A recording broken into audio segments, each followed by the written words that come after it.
ఎంత నచ్చిందంటే నేను ఆంధ్రాలో ఎప్పుడు బై రోడ్ చేయలేదు. అంటే I had done it long time ago, but it was more like running for shoot. నిన్న విజయవాడ నుంచి రాజమండ్రికి వచ్చేటప్పుడు now I understand why Andhra is called the rice bowl of India. అంటే మై ఐస్ అంటే కళ్ళు నిండిపోయింది నాకు, just to see the banana and the coconut plantations and the full rice paddy fields. You guys are very lucky మీరు ఇక్కడ ఉంటున్నారని. 17 లో మా టీవీతో నీతోనే డాన్స్ చేశాను. దాని తర్వాత టీవీలో ఎంత చేశాను.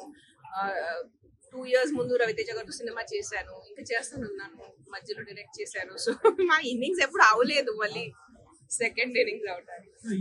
It's like riding a bicycle. మీరు ఒకసారి సైకిల్ నేర్చుకుంటే మళ్ళీ సెకండ్ ఇన్నింగ్స్ ఉండదు సైకిల్ నేర్చుకుంటాం. అది it's part of life, making films and being in films. అబ్బా ఒక్కటి కూడా మీరు వదలరు నాకు. I'm also waiting. నేను మాటికి పదే ప్రతిసారి మీడియా ముందు అయితే చెప్పినా అంటే మీ అన్నిటికన్నా I'm waiting. I'm the mother. నేను తల్లి కదా, కన్న తల్లి నేను. సో మీ అందరికన్నా నాకు ఎంత ఉంటుంది, but it is his wish. అతను ఎప్పుడు అంటే అంతే.